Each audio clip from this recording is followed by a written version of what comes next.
Bueno, muy buenas tardes, buenos días a los que estáis en México.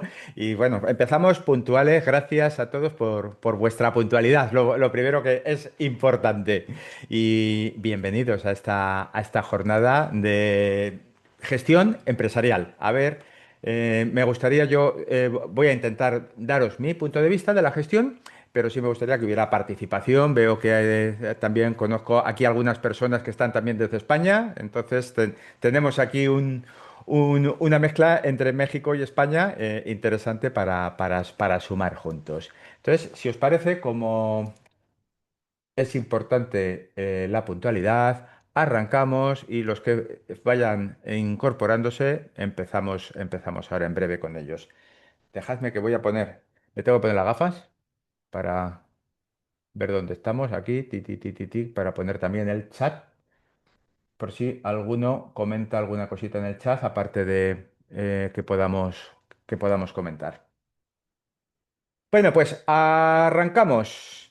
Gestión de finanzas y ventas. ¿Y por qué esta jornada de finanzas y ventas? Porque observo con demasiada frecuencia que nos centramos en la venta, nos centramos en vender y no nos damos cuenta de que a veces se nos está yendo mucha rentabilidad por no evaluar otras áreas de nuestro negocio que tienen que funcionar en perfecta sintonía, porque si no, en ocasiones, cuanto más vendemos, pues ocurre que más dinero nos cuesta. Y esto es algo que últimamente lo veo a menudo. Gente que dice, yo dirijo mi empresa con IA. Dice, ¿cómo? ¿Con inteligencia artificial? Dice, no, ¿qué va? Con insomnio y ansiedad. ¿Alguno de vosotros le ocurre esto? ¿Eh? De dirigirla con insomnio y ansiedad. Pues esto también es habitual y es de lo que vamos a hablar hoy. Bueno, esta es una estadística válida aquí en España, pero seguro que en México tenemos cifras similares, ¿no? Esa tasa de supervivencia empresarial. Este es un estudio del Ministerio de Industria y Comercio, Estrategia 2030, donde vemos pues, que la mayoría de las empresas que empiezan, pues muchas de ellas no llegan a cubrir esos 5 primeros años de vida, ¿no? Entonces, hay una amplia mayoría que no llegan a alcanzar esa cifra fatídica. Imagino que esto no solo ocurre aquí, sino que es general. Dices, oye, ¿y cómo aseguro mi éxito? Pues yo leo habitualmente y veo pues muchas lecturas, ¿no? Hay diferentes caminos que analizan, oye, ¿y qué hacen los que tienen éxito? Pues vamos a fijarnos y vemos qué es lo que hacen. Pues es una buena estrategia, ver qué han hecho. Pero ojo que los que han tenido éxito también se han equivocado y quizá otra manera de analizar qué está pasando es también conocer con qué barreras, qué tropiezos han tenido ese 95% que a veces se nos han quedado por el camino. Porque si conozco esas piedras y las evito, pues sí que estoy mejorando mi tasa o mi capacidad de supervivencia. No sé si estáis de acuerdo. ¿Estáis de acuerdo con esto? Decidme algo, ¿sí? Bien, estáis de acuerdo. Gracias, Daniel. Ahí estamos. Entonces, esto es lo que se llama sesgo de supervivencia. Sesgo de supervivencia, durante la Segunda Guerra Mundial, los ingenieros estaban muy preocupados porque había muchas pérdidas entre los aliados de aviones y de naves cuando volvían de la batalla. Entonces, pues se les ocurrió empezar a decir, oye, vamos a analizar los que vienen, dónde reciben la mayor parte de los impactos y entonces reforzamos esas áreas y tenemos mayor capacidad de supervivencia. Parecía algo bastante lógico, ¿verdad? Pero hubo un matemático que dice, vamos a ver, despacito. Si estos son los que vienen, con los impactos ahí, los que nos tenemos que preocupar son donde no han recibido los impactos, que son los que no han regresado. Y a lo mejor lo que tengo que mirar precisamente es esa otra parte. Entonces, a veces miramos las cosas que sobreviven en lugar de centrarnos en las que no, donde seguramente tengamos más capacidad de aprendizaje. Porque muchas veces nos basamos en la teoría. ¿Alguien sabe la diferencia entre teoría y práctica? Yo os voy a dar mi visión, un poquito jocosa, ¿no? En este sentido. Teoría es cuando realmente sabes todo, pero nada funciona. Y práctica Es cuando todo funciona, chico, pero que no sé por qué, pero funciona, está bien. Y luego te encuentras empresas que combinan teoría y práctica, en las que no funciona nada y no sabes por qué. No sé si conocéis alguna a la que a veces también le ocurre eso. Bueno, pues vamos a ver por qué esas empresas que no alcanzan su máximo potencial y hoy vamos a analizar un caso práctico y vamos a ver cuatro enfoques de un caso práctico real con el que he trabajado en este último año. Y vamos a ver dónde están esos números clave para mejorar la rentabilidad.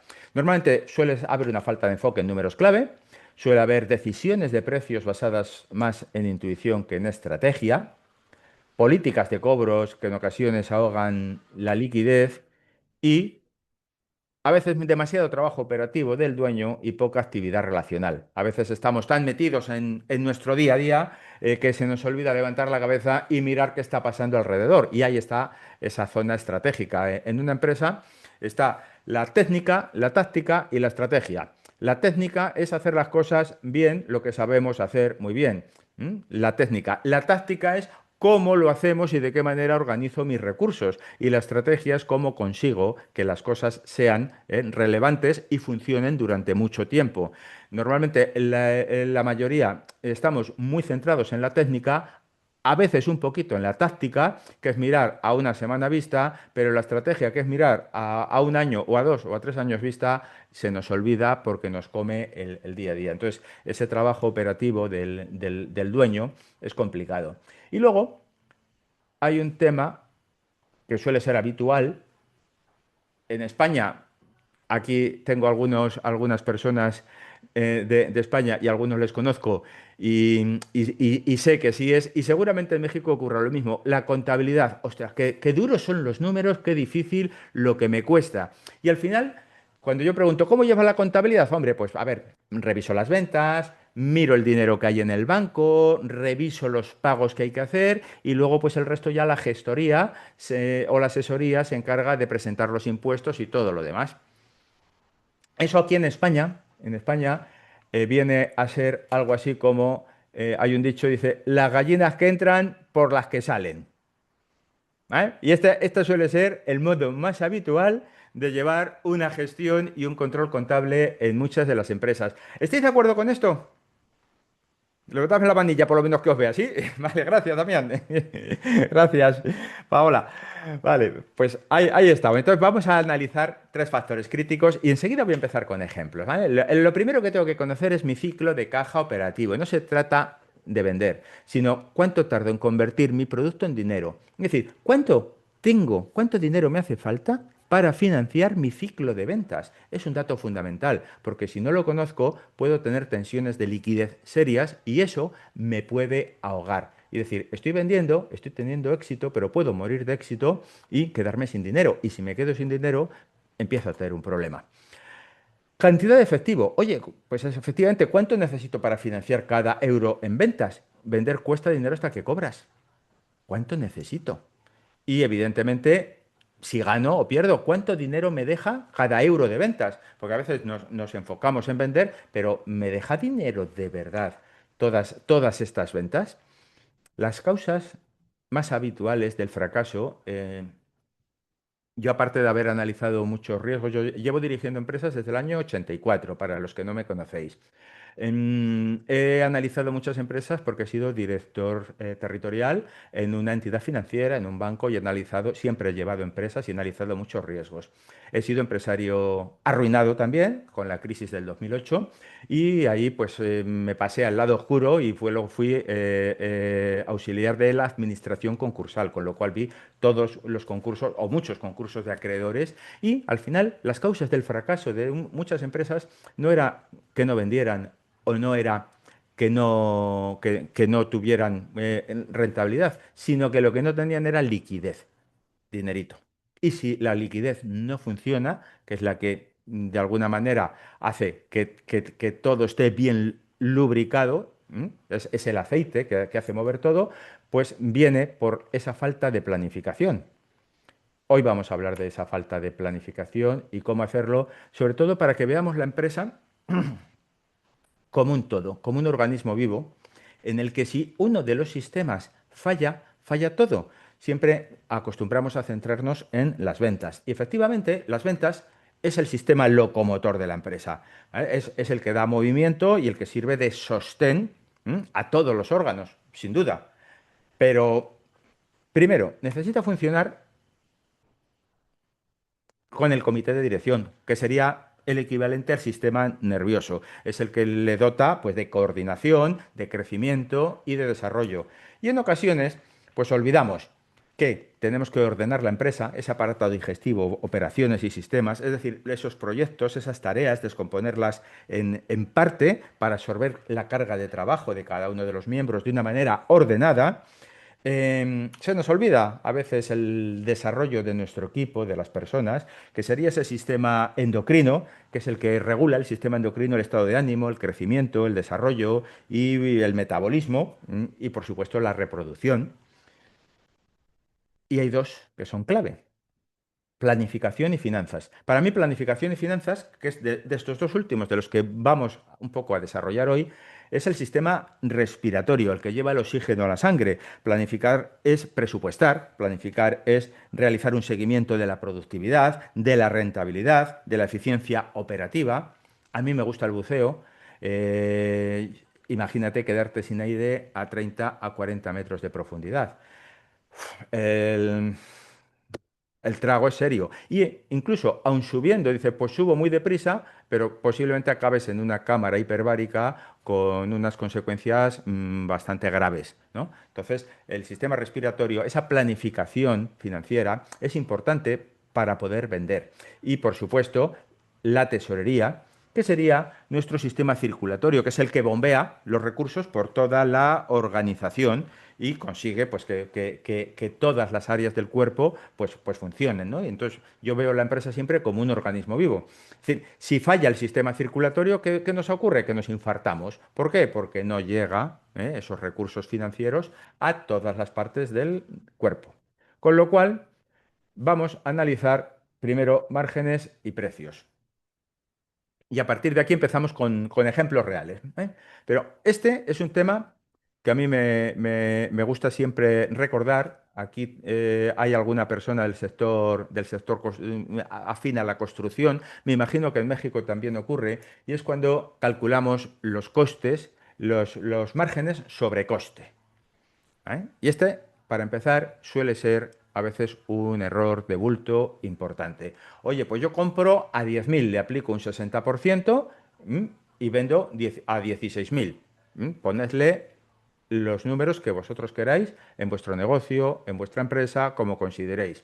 ¿Qué ocurre? Pues que si creo que tengo un 60% de margen bruto, ¿vale? Pues hago un 20% de descuento y me queda un 40% de margen. Y con esto voy funcionando. ¿Veis algún error en este enfoque? Sí, ¿verdad? Sí, Emilio, sí, así es. hay un error claro, ¿verdad? Pues a veces cuesta ver ese error, Emilio. Entonces, es el primer punto sobre el que quiero hacer hincapié, porque la realidad es que si yo hago un 20% sobre venta, estoy haciendo un descuento de 3.200, ¿verdad? Quiere decir que si ya no vendo por 16, vendo por 12.800, si mi margen, ¿m? y calculo con esta formulita que es sencilla. Os voy a poner algunas fórmulas en pantalla, luego si necesitáis alguno la presentación, nos la pide y os la hacemos llegar. Entonces, si calculamos esto, resulta que mi margen real es de un 21,88 y con eso ya tengo que pagar gastos generales, gastos de nóminas y todo lo demás y obtener una rentabilidad. A ver, todo lo que no sea obtener una rentabilidad, un EBITDA, luego hablaremos de ello, inferior al 15%, hay que hacérselo mirar. Si me queda un 21,88 para pagar gastos y que me quede rentabilidad, vamos mal. Entonces, este es el primer punto a la hora de calcular mis márgenes. Tengo que saber realmente cada euro de venta cuánto dinero me deja. ¿Vale? ¿Por qué? Porque si no tengo liquidez, voy mal. Y para la liquidez, pues tengo que conocer ese ciclo, que es el tiempo que pasa, como hemos dicho, entre que realizo los pagos y tengo los cobros. ¿Qué se os ocurre que habría que saber para conocer ese ciclo de caja? ¿Algún dato concreto que se os ocurra que me podéis decir? así por daros un poquito de participación, o escribidlo, no os atrevéis. Ay, queda ahí, la timidez. A ver qué veo por aquí. Fechas de pago, ajá, días de cobro cliente, días de cobro proveedores, días de inventario. Correcto, correctísimo, muy bien. Bien. Es decir, ¿cuánta tesorería necesito? Pues eso es lo que necesito saber. En ocasiones habéis oído hablar, el fondo de maniobra, el capital de trabajo. Pues ¿eso qué es? Pues la pasta que nos hace falta para financiar tu ciclo de producción. Para eso tengo que saber mi coste de mercancías, mis existencias, el crédito de clientes, como muy bien habéis apuntado aquí, y el crédito obtenido a proveedores. Dice, vale, la teoría me la sé, ¿y cómo calculo cuánto dinero necesito para vender? Porque si yo digo voy a crecer un 20% en ventas, tengo que saber si lo puedo financiar o no lo puedo financiar. ¿Vale? Ah, bien, pone aquí Diana pues, que podéis abrir el micro si queréis participar o levantar la mano si queréis, y si no, pues escribís. Ha puesto Diana aquí en el chat, ¿vale? Ciclo de producción, coste de las mercancías vendidas. Este es un punto clave y ahora vais a ver, después de esto, vais a ver el ejemplo. Si tengo un margen del 40% sobre ventas, bien, este sería y vendo 5 millones de euros. Oye, Pedro, yo es que vendo 500.000, pues divide entre 10. Yo es que vendo 50.000 al año porque soy autónomo todavía y tengo una empresa pequeña, pues divide entre 100. Es decir, las cuentas son las mismas, estáis en el nivel en el que estéis. Yo os estoy poniendo un ejemplo de una empresa concreta que vendía 5 millones. Que alguno vende menos o vende más, pues hacéis el cálculo porque las proporciones son exactamente iguales. Si yo vendo 5 millones, quiere decir que a lo largo del año yo he hecho compras por 3.571.000 euros, ¿m? Con un 40% de margen sobre venta. Esto significa, y vamos a verlo ahora en el ciclo de la producción, que si yo tengo existencias en el almacén desde que entran hasta que se venden durante 3 meses, o lo que tardo en fabricar o en construir, el valor mínimo para garantizar la producción, yo tengo paralizadas en el almacén 892.000 euros permanentemente para vender 5 millones. Pedro, yo vendo servicios, vale, no tengo existencias, vale, pero pues entonces lo que tendremos que dedicar y decir, tus existencias van a ser al vender servicios, ¿qué estás vendiendo? Estás vendiendo tiempo de consultoría, tiempo de atención, estás pagando a una serie de personas para que realicen un trabajo que todavía no has empezado a facturar. Con lo cual es el tiempo de emisión del proyecto, desde que miro el proyecto, me lo aprueban, todo eso es dinero que yo estoy consumiendo y de alguna manera mis existencias en ese caso es coste salarial u otro tipo de costes que tengo que realizar. ¿Vale? Para el caso de que no tengamos un almacén con existencias. Pero al final yo tengo todo ese dinero que lo pago y lo tengo paralizado permanentemente porque mis proyectos tardan en empezar a ser válidos, a que me los aprueben, ojo, no que los cobre, sino a que venda, necesitan un periodo de estudio. Entonces, también sería ese mi coste inicial. ¿Y por qué es importante esto de las existencias?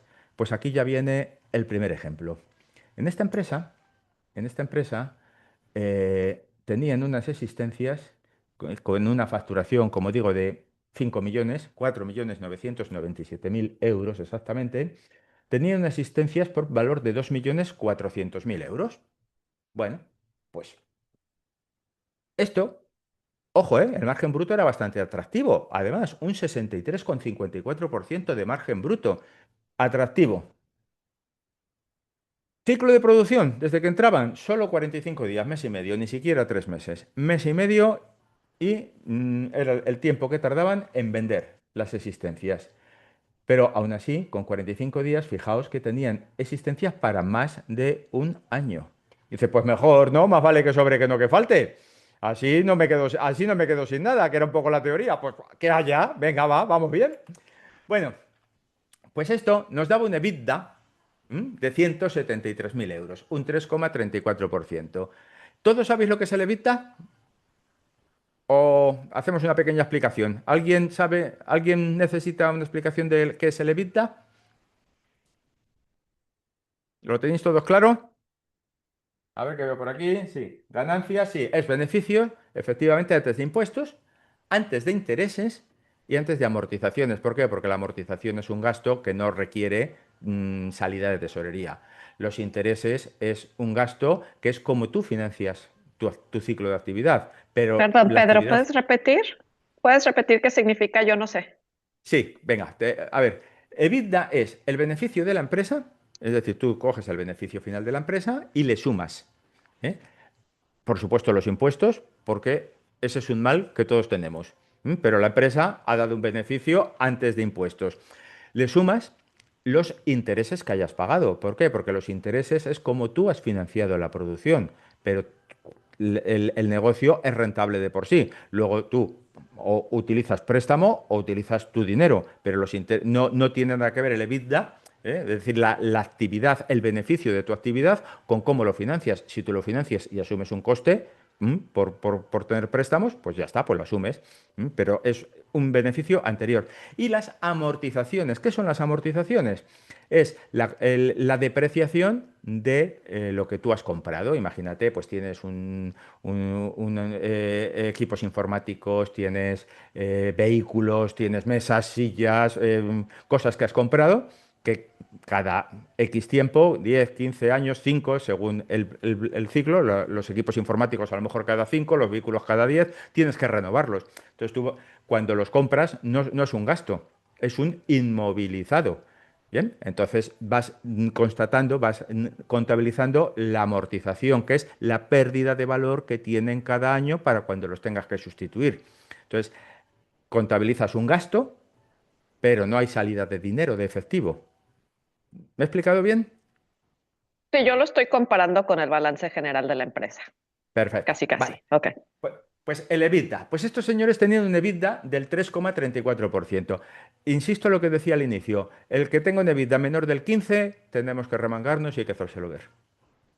Ese es para mí es el umbral mínimo donde tenemos que trabajar, con un 15. A partir de ahí en adelante. Si está por debajo, tenemos trabajo que realizar, porque yo tenía un amigo, abogado, que decía que donde no hay beneficio, la pérdida está muy cerquita, muy cerquita. Con cualquier constipado nos entra pulmonía.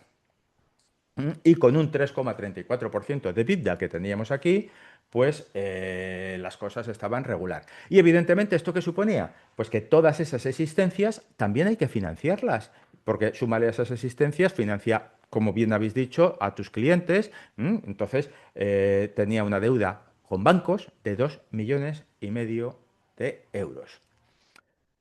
Empezamos a trabajar, hay más cosas, que vamos a ir viendo ejemplos de la cartera de clientes y alguna cosita más. Un año después empezamos a trabajar y la facturación, fijaos que no ha crecido mucho, luego veréis por qué, porque nos quitamos unos cuantos clientes, y la facturación fue casi la misma, 5,1 millones.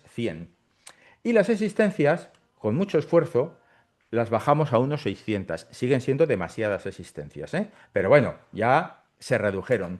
Todo esto supuso, cuando tú empiezas a medir, el margen bruto subió un poquito. No era malo, 63,54, pero todavía subió un poquito más cuando empezamos a ajustar. ¿Por qué? Porque también cuando tienes demasiadas existencias hay mucho producto obsoleto, hay muchas pérdidas, hay muchas cosas que no se controlan, que se gestionan peor, que no se compran adecuadamente. Entonces, cuando gestionas las existencias, que eso es un agujero negro que se lleva muchísimo dinero, sobre todo entre obsolescencias, pérdidas y cosas parecidas, pues los márgenes mejoran. Aún así, fijaos, 352 días de existencias. Todavía teníamos casi un año de existencias. Bajamos de 474 a 352 días. Pero, ya el EBITDA pasó casi con la misma facturación a sumar 825.000 euros desde los 173.000. Ya representaba un 16,17% de la facturación. Ya estábamos en números clave. Y además, muy importante, mejora la solvencia de la empresa porque la deuda financiera se redujo desde 2,5 millones también hasta unos 600, equivalente casi a las existencias. Fijaos la tranquilidad que da ya el cuidar bien tu ciclo de producción. Estos señores estaban muy orientados a vender más, vender más, vender más porque no ganó dinero y cuando empezamos a trabajar el ciclo de producción, es cuando se empezó a ganar dinero, no solo vendiendo más. ¿Qué hay que vender? Por supuesto, pero además hay que vender con ojo. ¿Vale? La empresa se empezaba a recuperar la salud, dice Damián. Ahí hay mucho trabajo realizado. Ya te digo yo que sí hay horas echadas. Iván, has levantado la mano, cuéntame. Una pregunta, antes de ver el año posterior, eh, el tener un evita tan bajo me hace pensar que el detalle, el problema estaba en los gastos fijos, ¿no? Entonces, si bien hubo aumento en el margen,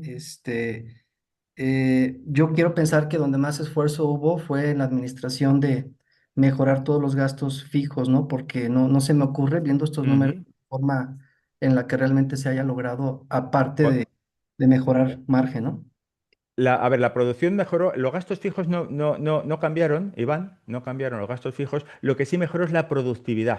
Es decir, el ciclo ese de producción, si en 40, esto es una empresa del sector de la confección. ¿Vale? Entonces, si antes confeccionaban 10.000 prendas, cuando empezamos a medir empezaron a confeccionar 12 y 13.000, con lo cual también mejoraron esa productividad y eso tuvo un efecto en los márgenes. Pero además, ahora vamos a ver tres ejemplos muy reveladores, uno con la cartera de clientes, otro que tiene que ver con el cálculo de la inflación y el último con los puntos de venta o comerciales que tenemos a nuestro cargo. Vamos a ver tres ejemplos claros, todos relacionados con esto mismo. ¿Eh? Y vais a verlo. Entonces, cálculo del ciclo de producción, pues lo mismo. Oye, tus clientes, ¿cómo te pagan? Bueno, pues unos a 15 días, otros a 30, otros a 60, depende, ¿vale? Depende, pero vamos a analizar cuánto tienes. ¿Eh? Vamos a suponer que el 15%, en este caso el 15% de los clientes pagaban al contado, un 40% pagaba en un mes, un 25% en 2 meses y un 20% en 3 meses. Encima, esto pues nos daba un plazo medio ponderado de un mes y medio. ¿Qué ocurría? Que esto era teórico. Luego, además, esto era incierto, porque había demoras. Y cuando calculas el saldo de clientes entre la facturación, ves que teníamos casi 2 meses y medio, además de dinerito pendiente. Pero fijaos que ese crédito a clientes, en cualquier caso, suponía el teórico ya 625.000 euros. Había más, había más.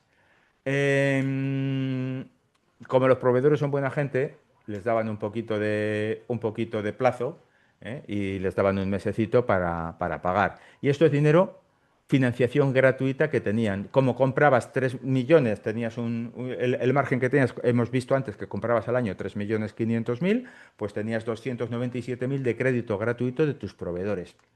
Vale, pues hechos estos cálculos, vemos que tengo 3 meses de existencias, 1,5 de clientes, ¿vale? Menos 1 de proveedores, tengo 3 meses y medio de mis ventas que calcular. Que pues está bien.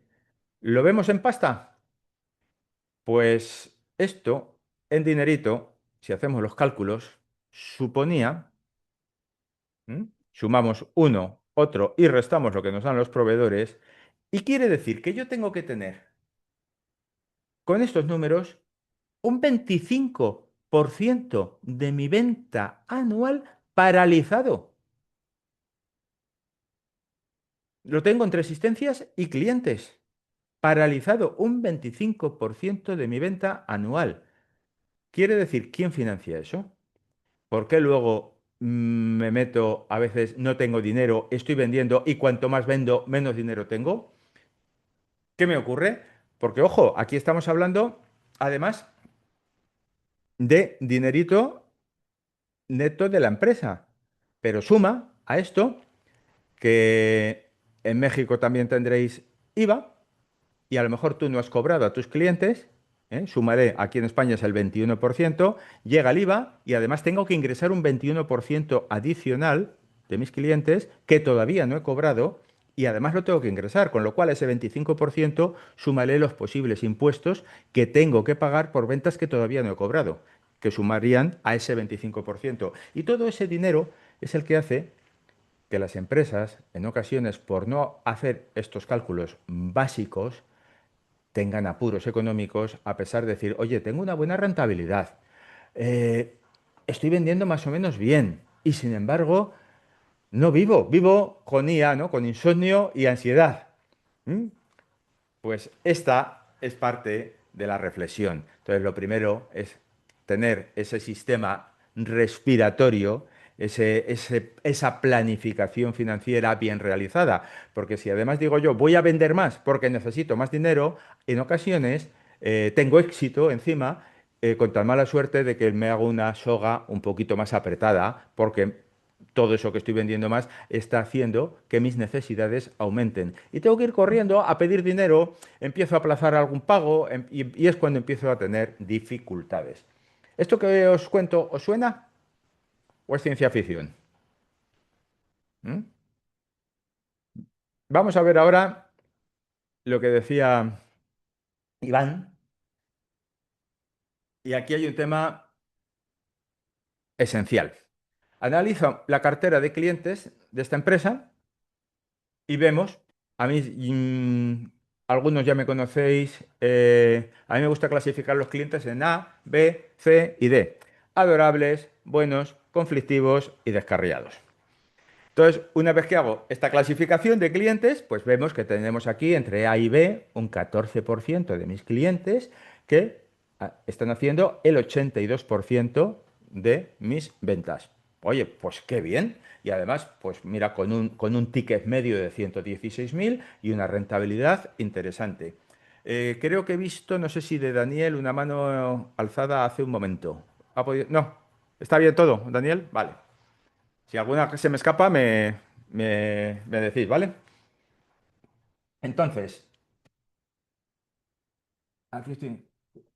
¿Puedes repetir qué es la C en tu clasificación de conflictivos? Tenemos adorables, buenos, conflictivos y descarriados.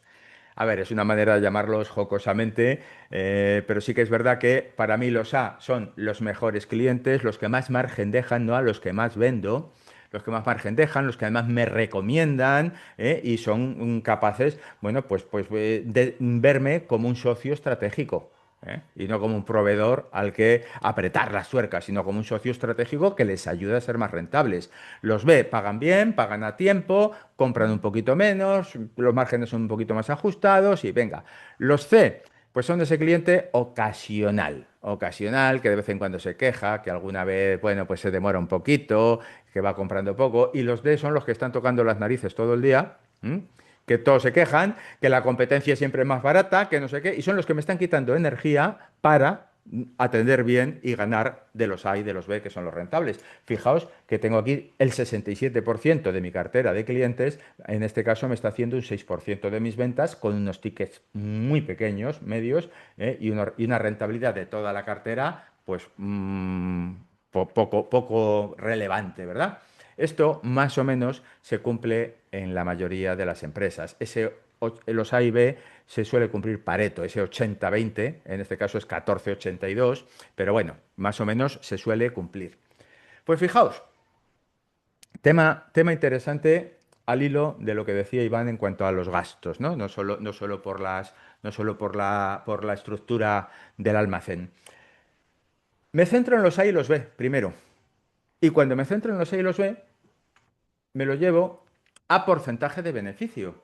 Y veo que a pesar de representar el 44% de mis ventas, solo aportan estos 409.000 euros, prácticamente un 19% de la rentabilidad.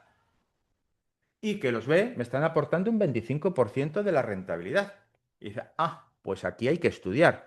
Entonces analizamos pues estos 68 clientes que tenemos aquí, analizamos y después de analizarlos lo primero que hacemos, por eso el año siguiente solo se vendieron 5.100.000, porque hubo que recuperar. Dice, pero estás loco, Pedro, 800.000 euros menos de facturación. ¿De qué estamos hablando? Nos quitamos a 5 clientes A y a 4 clientes B. ¿Cómo es posible esto? Pues mirad, si ahora nos lo llevamos a ver el beneficio de los A y los B después de quitarnos a estos clientes que son de toda la vida, que estábamos enamorados de ellos, que es que les queríamos mucho porque llevan toda la vida comprándonos, nos ha jodido, nos estaban comprando a pérdidas, pues para ellos fantástico, Por muy bueno, es que nos compran mucho ya, pero ¿cuánto te cuesta mantener a ese cliente? ¿Cuánta estructura tienes que darle? No solo es el margen directo, sino el indirecto. Y en la última de todas veremos los márgenes indirectos.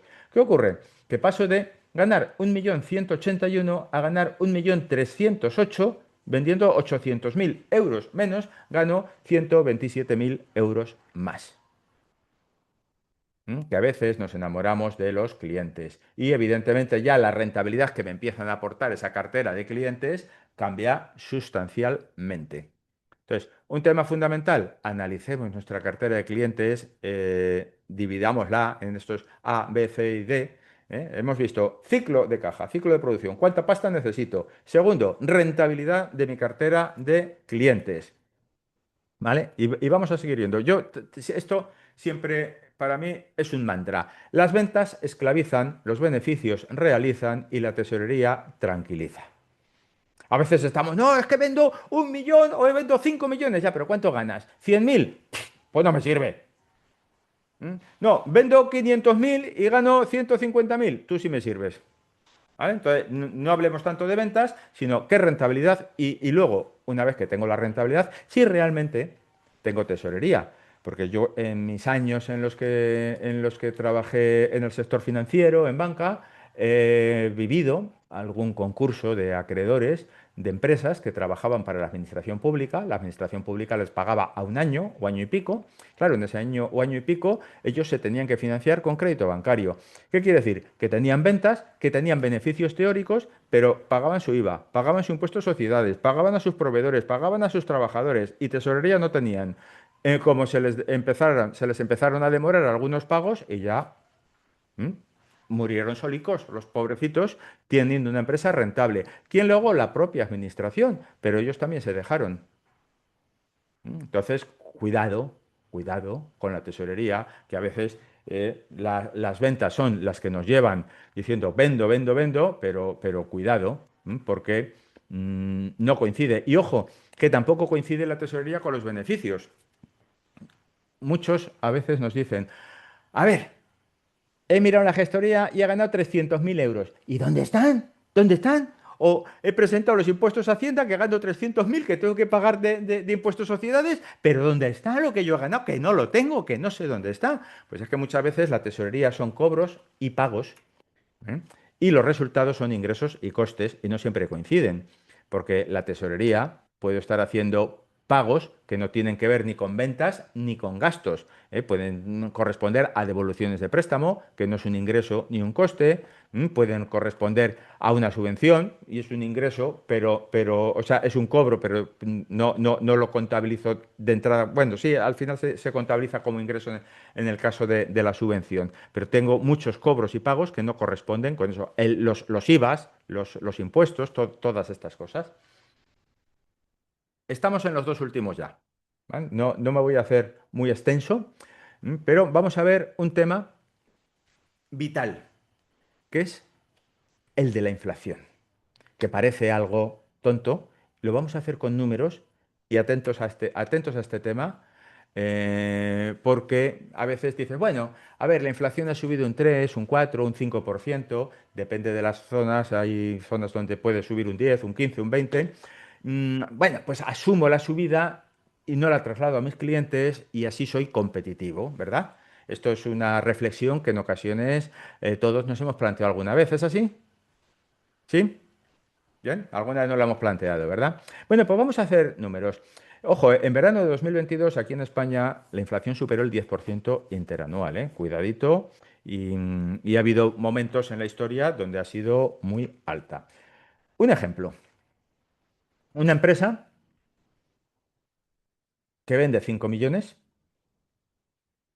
y tiene un margen, fijaos, un margen del 20%, estamos diciendo a partir del 15%. Muchos de los que estáis aquí seguramente no superéis el 15%. Estamos hablando de un 20%, que ya es un beneficio interesante. 1 millón de euros, bien, sobre 5 millones de venta. ¿Esto qué quiere decir? Que mis gastos generales, mis compras, los salarios, todo lo demás, los otros 4 millones son gastos, ¿verdad? Entre gastos, compras y salarios. ¿vale? Gano 1 y los otros 4 es el dinero que he gastado. Si la inflación anual es de un 5%, ¿m? El año siguiente, aparte del impuesto a sociedades, que me gusta explicar, que se llevan entre un 22 y un 25%, aquí en España, no sé en México exactamente cuál será la tasa de impuesto a sociedades, pero me imagino que tampoco será barata. Em, Fijaos que la inflación supone que esos 4 millones de euros, estos 4 millones de euros de gastos sujetos a inflación, suponen 200.000 euritos. 200.000. ¿Esto qué significa? Que al año que viene, si quiero recuperar ese 5% de inflación y ganar lo mismo, no más, y ganar lo mismo, necesito vender un 20% más, porque 200.000 euros se los ha comido la inflación. Y necesito vender 1 millón de euros más para superar ese 5% de inflación. No sé si esto se entiende. ¿Se ve? Son cálculos que tenemos que tener muy en cuenta, ¿m? Porque si me empobrezco en 200.000 euros, voy a necesitar liquidez. Todavía no, porque sigo teniendo dinero. Pero con este promedio, en 5 años, entro en pérdidas. A 200.000 euros por año.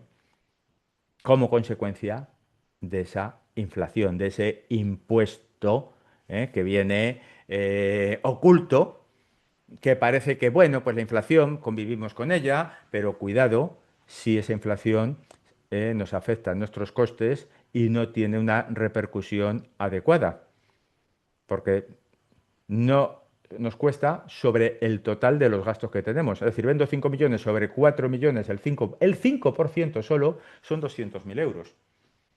Con un 20% de margen, en 5 años me quedo sin dinero. Si mi margen no es de un 20 y es de un 10 o de un 12, en 3 años mis cuentas están saliendo negativas.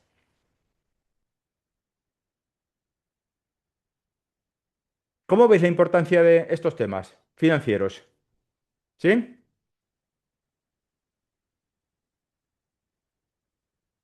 Vale. Pues vamos ya casi con la última. Voy a dejar al final unos minutillos para consultas. Tenemos 1 hora y voy a intentar estar 45 minutos y dejar luego para consultas y que hablemos un poquito y que me contéis. ¿Sabéis lo que es la diferencia entre gastos directos o indirectos? Porque todos hablamos de gastos fijos y variables, ¿verdad? Pero ¿sabéis lo que son gastos directos o indirectos? ¿Alguien lo sabe? ¿Puede abrir micrófono o contar por aquí? Espera, que voy a mirar el chat por si acaso. Ay, aquí ha preguntado Daniel Rives en un momento dado, ¿sería bruto o neto? Pero no sé a qué te referías, Daniel, pues es que el chat lo veo a veces. ¿En qué momento estabas preguntando esto, Daniel? Hola. ¿Sí? Sí, era antes cuando estabas explicando lo del beneficio, pero después ya me ha quedado claro. Se me había Ah, quedado vale. información pendiente de leer. Ajá, ajá, vale, vale, vale, perfecto. Venga, gastos directos o indirectos, ¿conocéis la diferencia? Pues sabemos lo que son fijos y variables, pero los directos e indirectos no siempre los evaluamos adecuadamente. No parece que haya mucho. Venga, os los cuento. Yo Directos. los gastos directos serán como los que puedes contabilizar muy fácilmente, como por ejemplo, gastos de producción y cosas más tangibles. Y en cambio los gastos indirectos son cosas un poquito más difíciles como por ejemplo mercadotecnia, publicidad. ¿Será algo así? Ujú. No del todo, Mm, no del todo, ok. no del todo. Pero bueno, bien, te cuento, Jacqueline. Los gastos directos están relacionados directamente con la prestación del servicio y los indirectos, imagínate, yo tengo varias sucursales, tengo varios puntos de venta, tengo un equipo comercial, ¿vale? Lo que sea, y tengo, pues si tengo varios puntos de venta o sucursales, tengo un arrendamiento del local, tengo unos gastos de mantener ese local, tengo unos salarios de esas personas contratadas. Si tengo un equipo comercial pues, y les doto de un coche, de un teléfono, de un ordenador, el salario del comercial, las comisiones del comercial, todo eso son gastos directos de su actividad. ¿Y cuáles son los indirectos? Los que voy a tener, venda o no venda. Es decir, si yo necesito tener unas oficinas centrales, necesito tener un seguro de responsabilidad civil, necesito un director, necesito un financiero o un contable, necesito una mínima estructura. Esa estructura me va a dar servicio si tengo 5 tiendas o 5 comerciales como si tengo 10. Esos serían los gastos indirectos, ¿vale? Que son los que tengo que distribuir entre lo que ellos me aportan. No sé si lo he explicado bien, adecuadamente. ¿Se entiende? Bien. Entonces, yo asigno a cada punto de venta o a cada comercial del equipo su parte proporcional de esos costes de central, de administración, de dirección, de los que tenga. Y para eso, pues ponemos un ejemplo. Fijaos, tengo 5 tiendas, pero me da lo mismo poner 5 tiendas que 5 comerciales. ¿Bien? Y esto es lo que venden cada uno. 250, 220, 180, 170 y 125. Los gastos variables, es decir, los costes de lo que ellos venden, son gastos variables, coste de producto, son 140, 125 y este es el margen que dejan, lo que ellos venden. A ese margen le tenemos que meter sus salarios y sus costes. ¿Vale? 75, 70, los costes que ellos tienen de comisiones, de salarios, de si es si es un comercio, pues el alquiler del local, la luz, ¿tal? Los costes directos de ellos. Y luego, evidentemente, tengo que meter los indirectos. Fijaos, costes de central, 65.000. No es una barbaridad, 65.000, como costes de central. Son unos gastos muy normalitos. ¿Y qué hago? Pues los puedo dividir entre 5 y meterles a cada uno pues unos 12.000 euros aproximadamente, ¿vale? O dividirlos, que quizás es un poco más equitativo, proporcionalmente a las ventas que hacen. Y así, de alguna manera, perjudico un poco a los que más venden, pero soy un poco más equitativo. Pues fíjate que aun haciéndolo así, tengo 2 tiendas que palman dinero y pierden 1.693 y 3.598. Total gano 23.000 euros. Decisión. Bueno, pues si yo cojo y las cierro, porque son deficitarias, mejoro mis resultados en 5.291 euros, ¿verdad? ¿Os parece una decisión adecuada? ¿Alguien no la ve? ¿Alguien ve algún detalle o algún defecto en esta decisión? Decidme algo. A ver, a ver. Que se va a repartir entre las otras tres tiendas, ¿no? Los costes centrales. Correcto. Entonces ahora resulta que, bueno, pues cierro estas dos. Pienso que voy a ganar bastante más dinero. ¿Eh? Las cierro y este es el resultado que me sale ahora. Porque como muy bien dices, al repartirlas, ¿m? Ahora entra la tercera que ganaba algo de dinero, acaba de entrar en pérdidas y ojo, la suma del beneficio total ya no es de 23.000, ahora es de 8.000. Y en lugar de ganar 5.000 más, pierdo 15.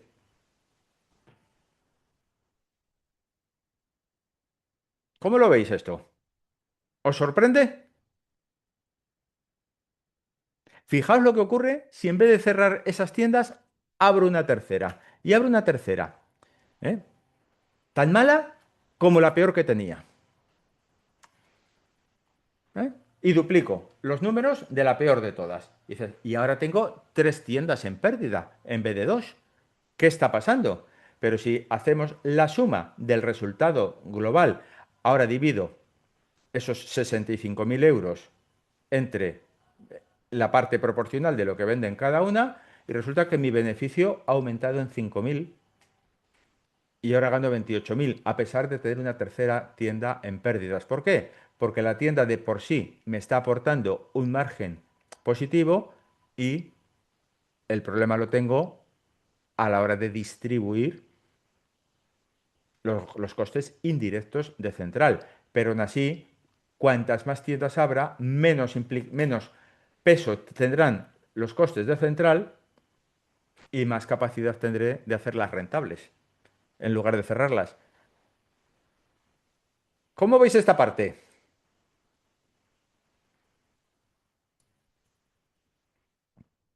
Pues estas son las explicaciones y los ejemplos que os quería poner. Julio, que ha levantado la mano, cuéntame. Gracias, Pedro.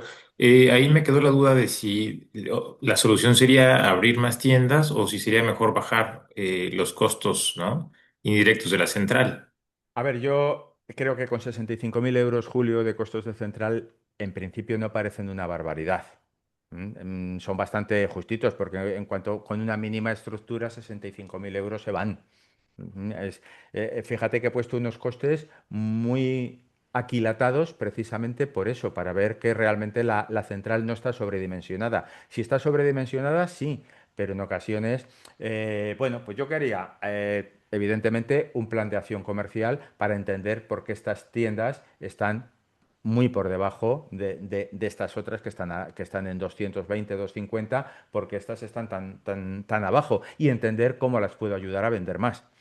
Y entender cómo estos datos los pueden mejorar. Pero evidentemente cerrarlas cuando de por sí el margen, porque si dices, me dan un margen de 75, tengo unos gastos fijos de 65, realmente me están aportando 10.000 euros al margen que me están ayudando a pagar los costes de central. ¿Qué ocurre? Que los costes de central son 10.327 y me la ponen pérdidas, pero la tienda de por sí es rentable. Podríamos mejorarla. A ver, que voy viendo aquí. Ah, la inflación es el impuesto más caro. Ah, bueno, vale, sigue. Ah, complejos. Dice. ¿Quién dice complejos? ¿La explicación es compleja o a qué te refieres? Te ha puesto aquí A en el los, chat. a los costos. No es una decisión fácil, ¿no? No es una decisión fácil, pero evidentemente, Manuel, cuando tenemos datos, lo importante es tomar decisiones informadas. Y cuando tú tomas decisiones con datos, eres capaz de saber qué está ocurriendo. Si las tomas sin datos, pues te cuesta más y tomamos decisiones un poco, pues, al azar. Y eso no nos ayuda. Gabriel, que ha levantado la mano.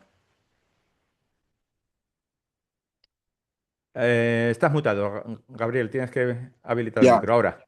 ya, perdón.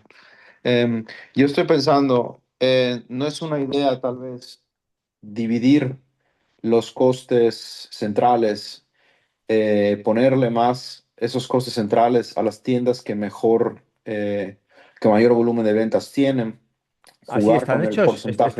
están hechos en porcentaje, pues, en función de su porcentaje de ventas, se les ha aportado los costes. Verás que los costes de central son diferentes en función de la aportación de cada tienda a Ya, la facturación total. O ya sea que entiendo, se entiendo. ha intentado ser equitativo. Si los dividiéramos entre 5 o entre 6 directamente, serían los resultados todavía peor para estas y mucho mejor para las otras. Pero se lo hemos hecho proporcional precisamente para que veamos que hemos querido ser equitativos.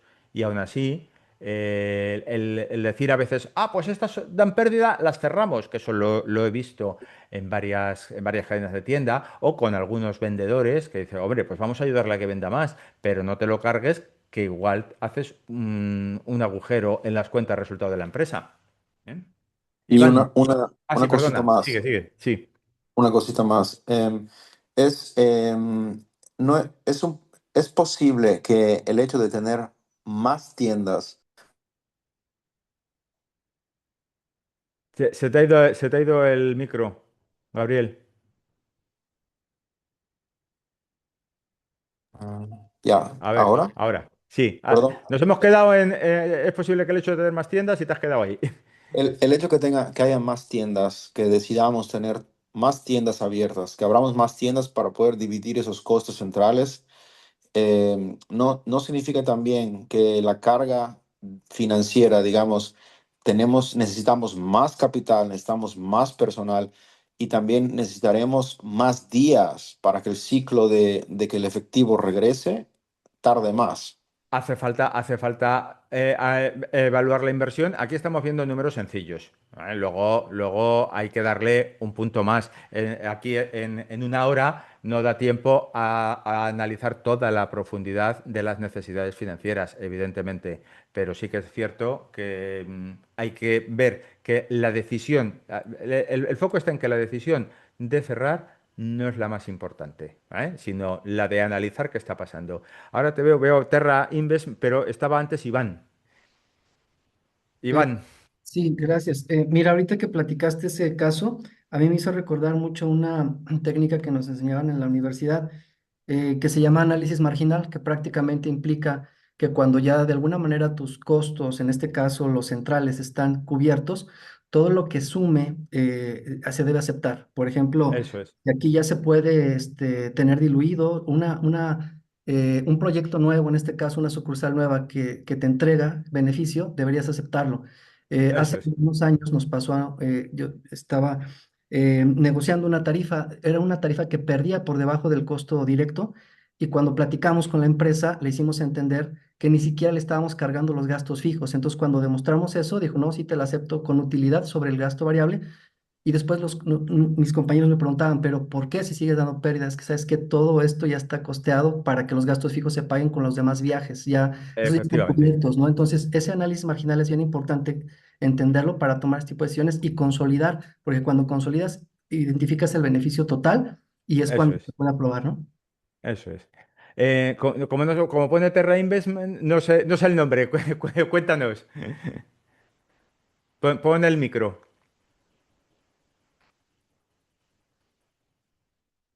Sí, Ahora, gracias.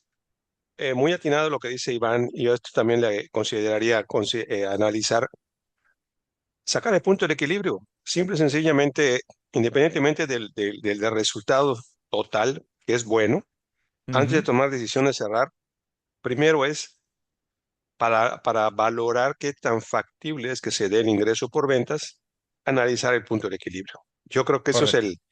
uno de los filtros importantes para poder decir si llego, qué falta, qué Ujú. requiero hacer, Sí, etcétera, etcétera, y pero lo en que el se puede punto de afinar de gastos, equilibrio, ¿no? en el punto de equilibrio tenemos que evaluar todos los costes, los directos y los indirectos, para saber dónde estamos y saber en qué punto me muevo, dónde tengo un punto y dónde tengo el otro. O sea, lo importante es hacer análisis dinámicos, ¿vale? Entonces, bueno, todo esto, para quien le apetezca trabajar con ello, tenemos también un programa aquí, Entender mi empresa, que, bueno, pues para hacer un plan de empresa para 2026 y también nos queremos proponer desde Selling Methodologies, pues hacer un plan individualizado durante un mes, 4 jornadas de 2 horas con resolución de dudas y tener esas bases para tener control. Van a ser 4 miércoles seguidos, el 7, 14, 21 y 28 de enero.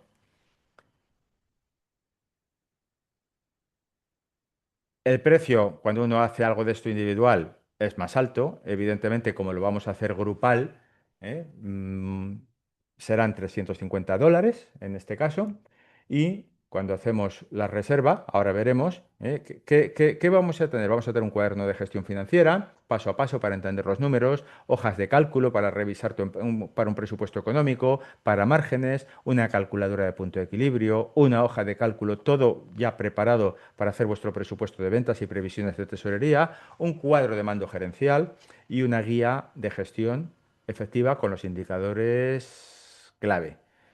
Y bueno, pues si lo hacemos antes del día 12, el precio, pues hay un pequeño ahorro hasta $290. Es decir, con un margen bruto del 40%, con solo 625 euros adicionales de venta, ya está amortizado el coste de lo que os estamos proponiendo. Y os dejo aquí los WhatsApp y correos electrónicos de Miguel y mío, por si, bueno, pues consideráis que podemos ayudar y echar una mano en este sentido. Hay 3 grupos de personas, como sabéis, los que hacen que las cosas pasen, los que miran las cosas que pasan y finalmente los que preguntan, pero ¿qué ha pasado? Que no me he enterado de nada. Entonces, si queremos ser de los que hacen que las cosas pasen, tenemos que ponernos en movimiento. Y yo quería llegar hasta aquí para quitar la presentación y veros en grande, en directo, y ahora ya entrar más en el turno de preguntas que consideréis, pero aquí ya veo la pantalla completa y os veo a todos más cerquita, que si no con la presentación os veo a todos muy chiquitines. Iván, te ha levantado la mano el primero. Sí, perdón, a mí me gustó mucho el caso que presentaste. Es difícil que alguien en ventas toque el tema financiero, pero si no hay, digamos, no solo utilidad, sino flujo de efectivo, es difícil que una empresa le vaya bien. Entonces, te felicito por la exposición. Muchas Una gracias. pregunta adicional que te quiero hacer sobre el caso real. Eh, Digo, nosotros hemos también hecho ese mindset, ¿no? De irnos a los clientes correctos, pero es difícil que en una presentación así también se pueda explicar la parte de diferenciar la propuesta, porque yo imagino que algo así tuvo que pasar para que se dieran esos resultados, no solamente trabajar sobre lo que ya tienes, sino si vas a agarrar ese tipo de clientes y aumentarles el precio y que estén dispuestos a pagarlo y bajar incluso en los días de cobranza, seguramente debió haber desarrollado una muy buena diferenciación que digas, esto no lo tengo ni con la competencia, entonces claro que te compro, aumento el ticket de venta y te lo pago más rápido. Esa Correcto. parte sería interesante si puedes contar brevemente qué fue lo que hicieron, porque pues, la verdad es que creo que debe ir acompañado, ¿no? Una cosa Ujú, es poner las metas de capital de trabajo, pero ujú. debes mostrarle como la zanahoria para que realmente se den las dos cosas, ¿no? Claro. A ver, ¿qué es lo que hicimos, Iván? Ahí se tocaron muchas áreas, evidentemente, desde la producción y, por supuesto, toda la metodología y la sistemática comercial. Ahí lo que hicimos fue desarrollar la metodología del libro Vende. ¿M? Que es una metodología en la que yo siempre defiendo que el 75% de la venta o el 70% de la venta ocurre antes de estar delante del cliente. En ocasiones entrenamos muy bien nuestras habilidades comerciales en el cuerpo a cuerpo, pero a veces el hacer toda esa preparación, todos esos elementos de análisis de qué tiene que pasar en cada momento de contacto del cliente, cómo que tiene que ser la experiencia de cliente, cómo realmente ese cliente yo le hago ganar dinero, ser más rentable, ahorrar tiempo y ese tiempo lo convertimos en dinero. Para mí hay tres KPIs esenciales y es cuánto dinero ahorras, cuánto más puedes vender y cuánto tiempo y preocupaciones te ahorras. Y cuando eso lo evaluamos, entonces es cuando empiezas a ver que no soy un proveedor al uso y que soy un socio estratégico con el que ganas dinero, aunque tu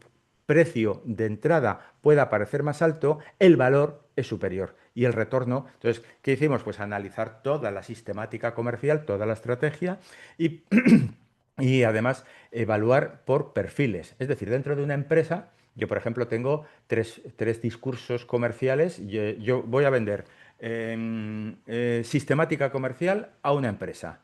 Y como es sistemática comercial, puede ocurrir dos cosas. Como hay formación, me atiende el jefe de recursos humanos. Como hay ventas, me puede atender el director comercial. Y como además hay rentabilidad, me puede atender el director general o incluso los tres. Cada uno tiene un motivador distinto. Para cada uno de ellos tengo que tener un discurso diferente, porque la preocupación de cada uno es distinta. Y tengo que ver cómo, qué le duele a cada uno, qué les cuece y cómo pueden hacer valorar que mi propuesta es la que realmente va a cubrir lo que necesitan. Y cada uno necesita una cosa, misma empresa, mismo producto. Distinto interlocutor, no le puedo contar lo mismo. Entonces, ¿qué hicimos? Preparar también toda esa sistemática. Es decir, ahí hay mucho trabajo realizado. Evidentemente, resumir en algo menos de una hora todo eso es complejo, pero sí, al menos para despertar, que no todo es venta, sino que también si no analizo mis números y cómo hago la venta, puedo estar perdiendo dinero. Ese es el enfoque. Gracias. ¿Eso viene en la formación que estás promoviendo? Esa... Todo no. La formación está más dirigida a entender primero los números clave. Luego ya podemos continuar con lo demás o verlo de forma individualizada, ¿no? En cualquier caso, el análisis de todas esas fases. Gracias. ¿Más preguntas, equipo? ¿Alguna cosita? Damián, Daniel, ¿quién más tenemos por ahí? Daniel, ha levantado la mano. Pon micro. Hola, gracias, Pedro. Bueno, nada, yo me gustaría darte las gracias porque, bueno, ya llevo unos años al frente de una pequeña empresa, como bien sabes. Ujú. Y como has comentado al principio de la presentación, yo creo que algo que pasa a muchos es eso, que el día a día se te come y no llegas a tener una visión más general, a ver lo que está pasando para poder planificar, organizar todo bien, hacer números y tomar acción y decisiones. Así que, Correcto. bueno, encantado de escucharte hablar y de que compartas tu conocimiento y simplemente quería agradecerte. Muchas gracias, Daniel. Es verdad lo que dice Daniel, muchas veces nos pasamos la vida gestionando la improvisación y no la empresa, ¿no? Vemos a ver qué me encuentro hoy y cojo ese complejo de bombero, de apagar fuegos, de estar dando vueltas, haciendo una, otra y otra, pero al final no me paro y digo, a ver, ¿y todo esto que estoy haciendo es rentable para la empresa? ¿Es lo que debo de hacer? O a lo mejor todo esto me surge por no haberme parado previamente a analizar qué está pasando. Entonces, es importante que tengamos en cuenta que hay que parar, analizar tus números, hacer tu plan financiero, porque el plan financiero, el presupuesto, no se hace para acertar, se hace para entender qué está pasando. Se hace para decirle al dinero qué tiene que pasar y no para preguntarte qué ha pasado con el dinero. Porque en ocasiones llega un momento en el que te despistas. Y esa es la parte que proponemos inicialmente de formación. Tened en cuenta que son 4 jornadas de 2 horas y van a estar bien concentradas. Hay mucho material, hay mucha hoja de cálculo, hay mucho para trabajar y que cada uno desarrolle su planning. Luego ya podemos individualizar o personalizar algo más a medida que vayáis avanzando. Pero en principio esa es la parte fundamental. Bien, ¿más preguntas? Aquí me tenéis. Yo he cumplido con la hora y a partir de ahí ya soy todo vuestro. He cumplido desde el punto de vista de respetar vuestro tiempo y ya luego, pues lo que necesitéis, estoy encantado de responder a lo que consideréis. Mira, aquí os ha puesto Diana también. Tal. El- La presentación de la gestión estratégica, ¿vale? Ojalá nos pueda pasar la presentación, me dicen por aquí.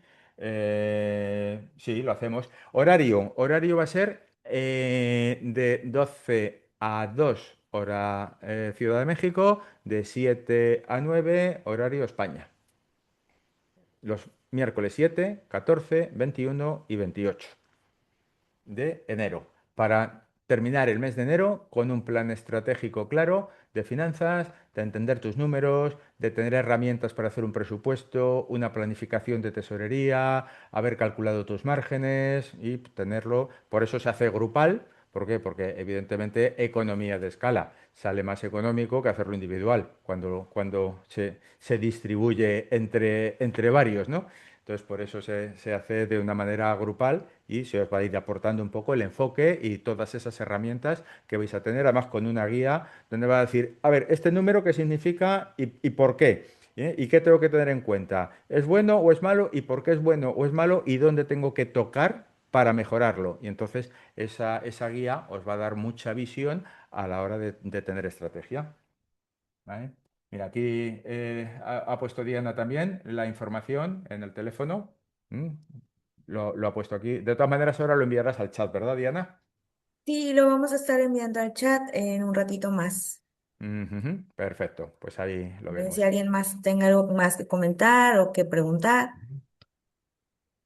¿Tenéis todo? Pues muchas Creo que gracias ya. por estar ahí, muchas gracias por vuestro tiempo y ha sido un placer teneros ahí al otro lado. Un Pedro, si me abrazo. permiten una foto antes de irnos, no sé si puedan encender sus cámaras. Hay los más que puedan encenderlas. Ah, mira, ahí tiene la taza de Selin. Sí, señor. Buena taza. Súper. Ahí va. Bueno, ahí va. Una, dos, tres. Listo. Muchísimas gracias. Gracias a todos, un placer. Hasta Encantado. luego. Hasta luego. Gracias, Pedro. Bye. Gracias, Diana. Hasta luego.